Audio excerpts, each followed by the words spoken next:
All right, so I was a creative writing teacher, and I was stuck. I had a problem. And the problem I had was this. Through the institution, I had these brilliant students. They were doing a postgraduate creative writing course, and I could see that some of the students were progressing really well. Other students were not. And not only were they not progressing, their writing was getting worse. More constrained, more self-conscious, a bit sort of strangulated. And I had one student in particular, and writing was everything to him. And what I noticed was actually not only was he struggling, he was failing. And it was pretty devastating for him to be failing at something that he loved so deeply. And some of my colleagues were like, oh, well, maybe he's just not cut out for it. Maybe, he just doesn't have the talent. And I just thought, no, I don't think it's that. I think it's not him at all. I think it's how we're teaching him. Now, broadly speaking, there are two schools of thought about how it comes to teaching great writing. School one is the Toolbox. It's a kind of pragmatic, craft-based, nuts and bolts approach to putting a story together. And it kind of applies to creativity in general as well. And in my area of screenwriting, it would go something like this, that you have an inciting incident with a spark and a boom, which launches a line of dramatic tension to a climax, which explodes and resolves neatly, based on many solid, tried and tested principles of Western storytelling, stretching all the way back to Aristotle. On the other side of it, we have unfathomable mystery. That's kind of unfathomably mysterious as a supermassive black hole. And the idea is that some great ideas come from some maybe magical, divine fairy dust, which you don't really question, you just surrender to that process. As a teacher, naturally, it was all about the Toolbox. I wasn't in a position to kind of engaging with unfathomable mystery in the classroom. I mean, I don't know if you can think about marking rubrics for embracing and eliciting a sense of the ineffable. So it was all about the Toolbox. And as I said, that worked really well for some students. They thought that was great, worked really well.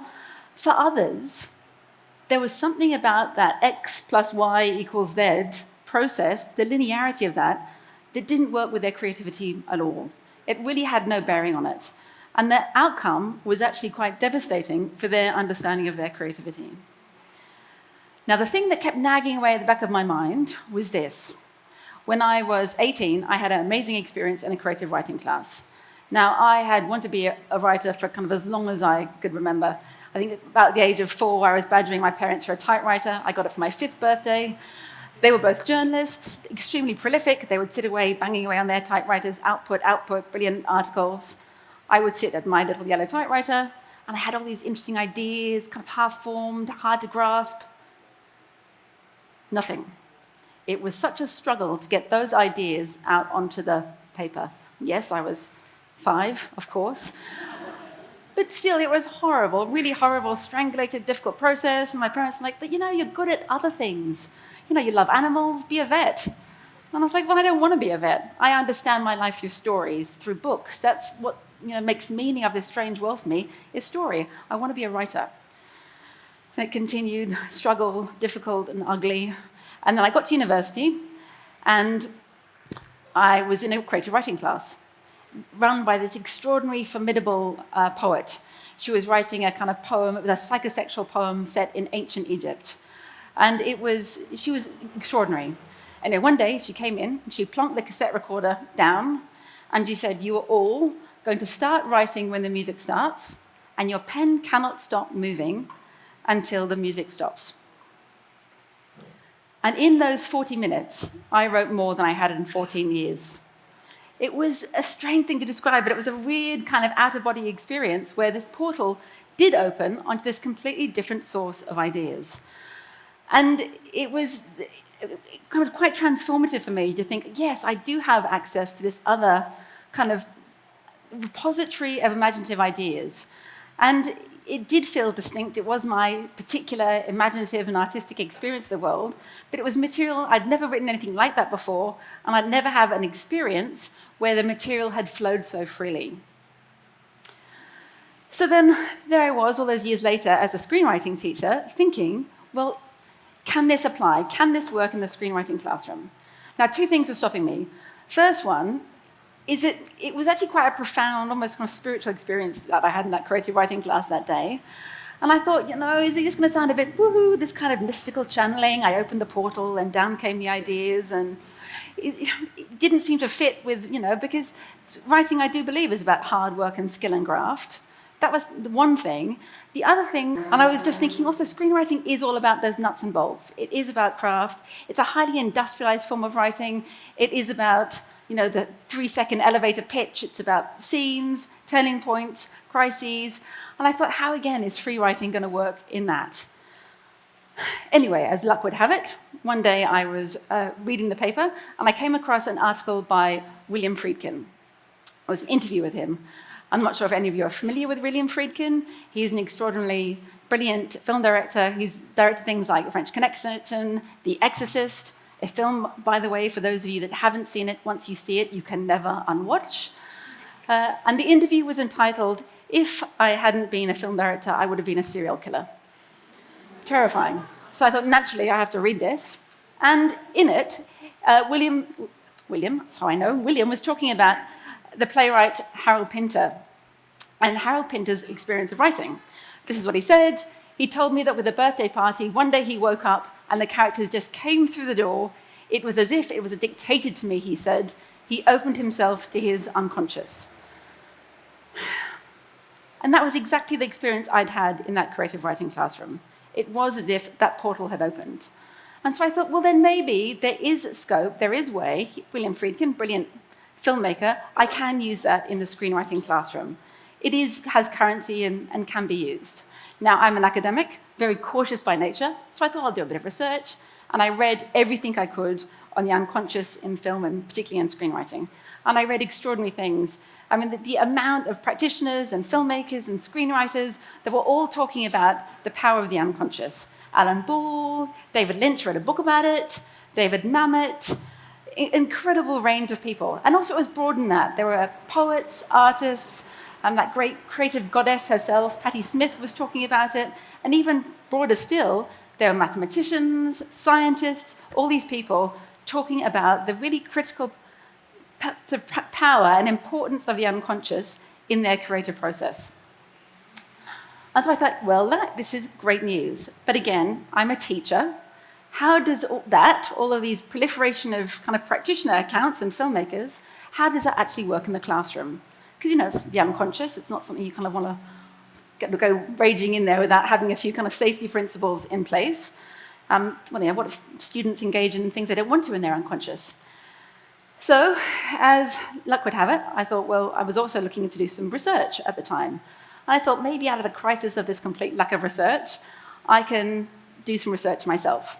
So I went to the university where I was considering doing some research, and I said, listen, I've got this question I'm really interested in exploring. It's how do you engage the unconscious in the classroom to improve students' creativity? This was their response. You do not want to be that person. You do not want to be the creativity and the unconscious person. And I was like, well, what's the problem? They're like, well, the reason there's no research is because it's so hard. People can't even agree on what the unconscious is. Is it the unconscious? Is it the subconscious? Are you unconscious? Is it Jung? Is it Freud? It could be anything. And how are you going to measure it? How do you know that people are actually engaging their unconscious? I was like, fair enough. And they were like, and what about creativity? People can't even agree on what creativity is. And I was like, oh, come on, the creative economy, everyone's talking about creativity. It's kind of integral to who we are. And they're like, no, not in the field of academic research.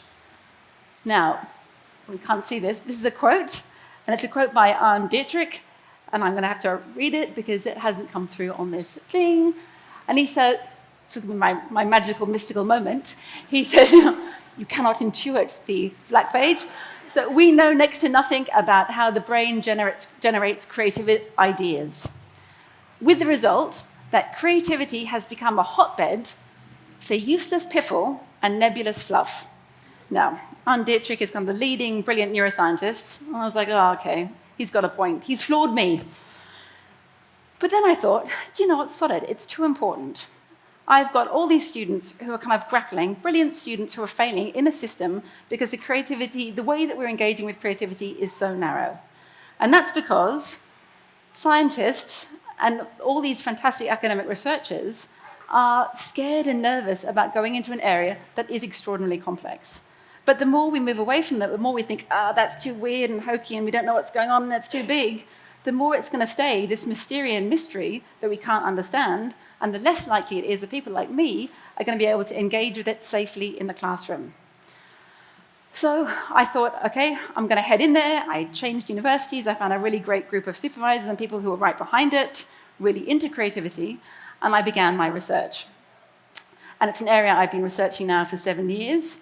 And my method, I have been engaging with around 20 students over several years, and I've been running specific creative writing programs, all particularly structured around strategies like free writing, free drawing, mind-stilling exercises, meditation, that are all allowing the students to engage with unconscious thought. And they're developing screenwriting projects as they go. So it's a way to see are those strategies enabling those students to write better screenplays, better in inverted commas, whatever that means, and to become more creative. My method was really just to get as 360 degree of these students as possible. So I was observing, interviewing, recording their classes, looking at their work, looking at their journals, and really trying to understand the particular nuance of these experiences as they were engaging these kind of unconscious processes. Also, as I was kind of looking to the particular, I was also looking and trying to find some kind of common threads in their experiences, just as a way to kind of start building up what could be an effective pedagogy here, an effective way of teaching that I can give to other teachers so we can start incorporating this weird, mysterious area of creativity, which is engaging the unconscious. And I've got 3 particular things I'd like to talk to you about today.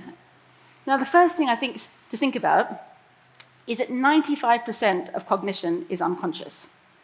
I want to say that again because it's such a big idea to think about. That's 5% conscious, 95% unconscious. Now, as I've been doing my research, the good news is that a lot of science has developed in that area, and more sort of classical experiments about how we measure and understand the unconscious. And what it seems to be is that the unconscious is this repository of everything we've ever absorbed, experienced, felt. It's the heartbreak, it's the man that we saw in the supermarket, it's those too many episodes of Married at First Sight. Everything has just gone and accreted into this unconscious. But the unconscious isn't a passive thing. It's something that is actually arranging and rearranging itself to actually generate ideas, stories, and to problem solve, which is really exciting. It's an amazing thing to think about. Now, what the students discovered they were able to do is that they were able to use those strategies to engage that unconscious thought. Now, it wasn't just at the whim of the muse. I think we've all had those experiences when you're in the shower, you're in the bath, you're in the car, your mind's blank, and ding, you get that great idea. Often inconvenient where you don't have a pad or your iPad or any sort of way of making notes. But what the students found was through the deployment of these particular strategies, they were actually able to engage that unconscious thought when they needed it for their writing, when they needed it for their projects. So that was great. I think also, though, worth bearing in mind that you have to respect the power of it, but don't romanticize it. It's not this mystical thing over there. It's not some mystical process of channeling. It's all you. And as the students would create extraordinary and excavate these amazing gems, they could also excavate kind of rubbish. There was one student, and she said that the first page of any free writing she did was like a sort of pretentious harangue at a dinner party. She didn't even know what the voice was, but it was kind of this kind of garbage. It's like, well, what's this? But she had to kind of write that through, and then interesting ideas would emerge. So as you're excavating that material, it is still about applying those craft skills and that critical perspective and being able to sift through it and use those principles to shape that material into stories that engage people. The other part of that is, again, it is something that we own.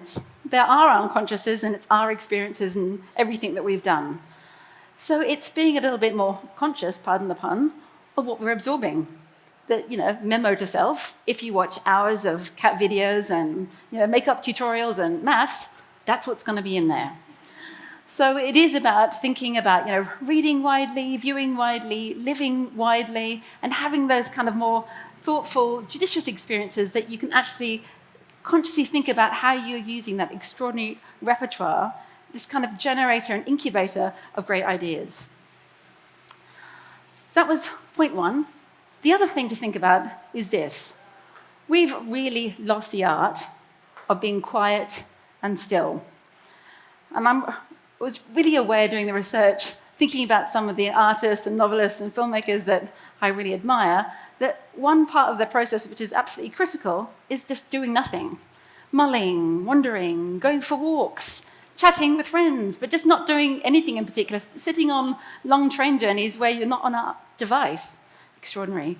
That idea of just being really still.